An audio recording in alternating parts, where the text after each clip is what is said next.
Dome Sports Talk Worldwide with some news from the world of boxing. So y'all know what time it is. You ain't in a rush to get concussed.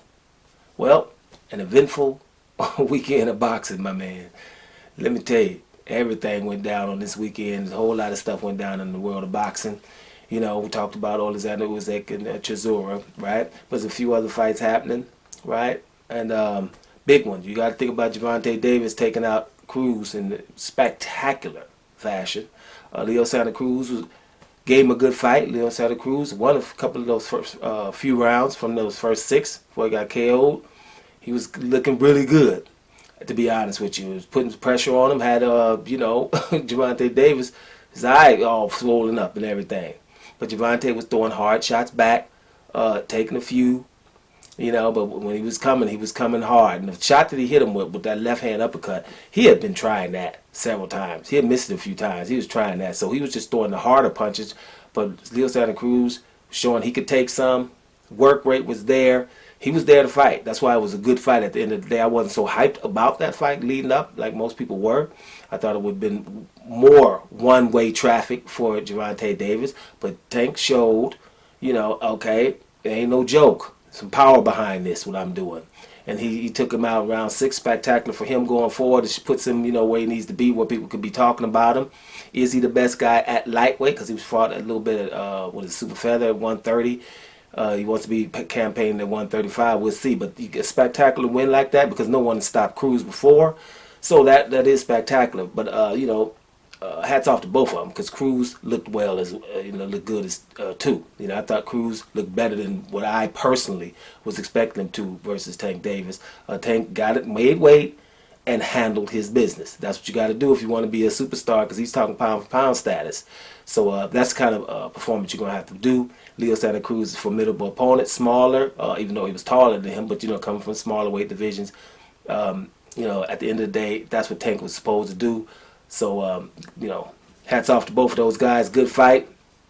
Another fight that went down is another pound-for-pound guy, Inoue, right? Naoya Inoue, right? He beat Maloney. I told you he was going to beat Maloney. And he knocked him out too late. He was dominating the whole fight in that fight. I forgot what round he knocked him out in, but he was dominating the whole fight. I thought it was a class difference here. But, Maloney did okay. He did okay, but I just thought it was a class difference here. And, what I didn't like about the fight is why I really barely looked at a few highlights of it because I'm not hyped about fights where I know why why they're happening. It's the 118-pound division, and, Guillermo Rigondeaux is there, and no one would say anything about Guillermo Rigondeaux being there with a title. Albeit a regular title, but a title. This is a legend. This is somebody who's been a boogeyman for the longest. And I think that people should be, when they're talking about Inoue and being the pound-for-pound number 3 and things like that, then they should be talking about Guillermo Rigondeaux. So it's the shadow of Rigondeaux on those kind of things like that. So that's why, I'm not like hyped about those kind of fights because that bothers me. It irks me a little bit that they can at least say to, to the public, hey, Inoue's awesome, but there was a guy here before him that was doing a lot of things, and he's still only been once beaten. And that was at 130 pounds, and the guy's 40 years old and trying to fight down here at 118 pounds because he's more comfortable at 40 years old, which means he was probably at 115. So we fought the best fighter in the world in Lomachenko at 130, and his hand got broke or whatever, got hurt, fractured, and he stopped. And people talking about, hey, you should be fighting somebody like Lomachenko with your left hand and you're a left-hander.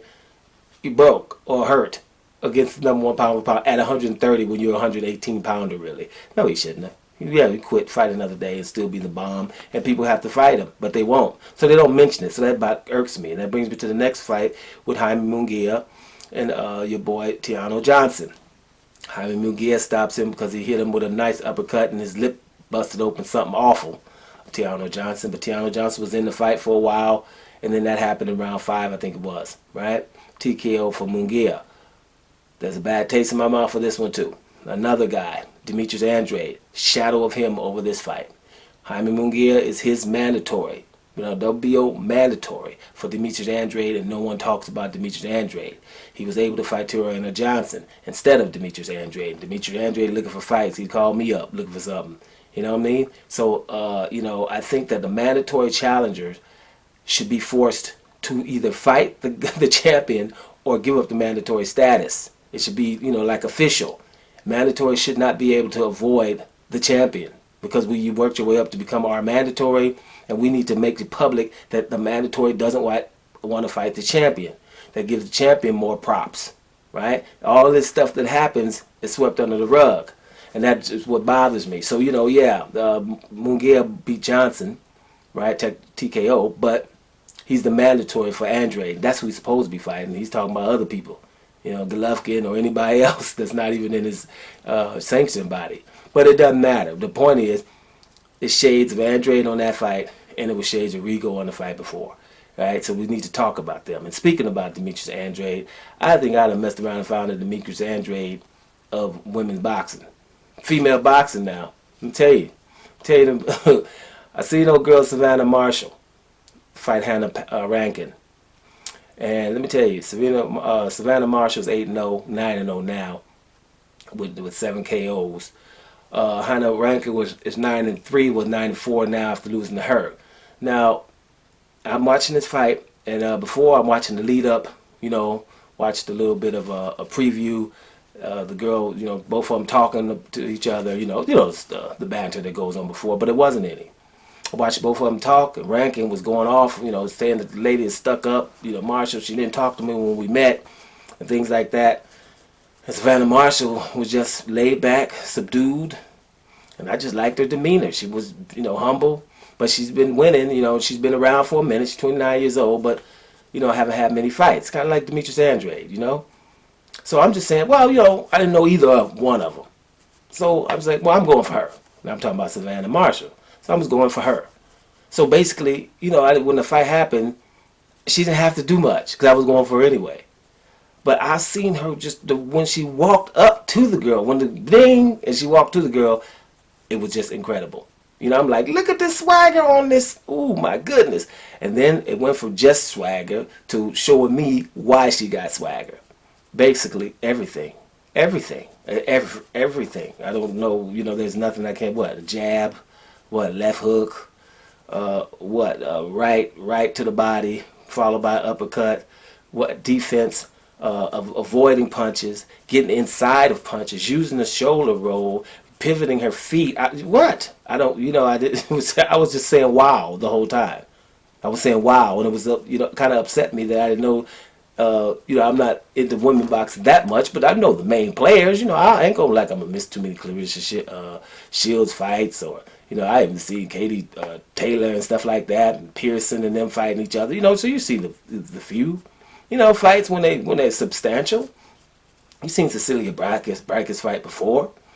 But I'm telling you, this Savannah Marshall is a problem. Okay, I'm going to say this: all the pound for pound ladies right now, she stacks up in there somewhere. She stacks up in there. This is something that we need to see. That you need to see. And then I didn't even know all these details. Yeah, she's a middleweight, and she's already beat your girl Claressa Shields in the amateurs. Now, I didn't even know that. That was not why I was starting to like her. But this girl is awesome. I think Savannah Marshall, for me, is the truth. I've only seen one fight. It's not like but I definitely fell in love. Right? I'm like, oh my goodness, I'm going to be watching her going forward. I ain't going to be following her on Instagram and all that old stuff. But when this lady boxes, this is something special. And I think that she would give anybody a good fight. I think whoever would beat her would have to be damn great. It would have to probably be a Claressa Shields or something like that. I think we got a fight with Claressa Shields versus this lady right here. Let's see what happens going forward. Congratulations to Savannah Marshall. I think she should be more active going forward. But there's somebody in boxing that's going to make it very, very interesting.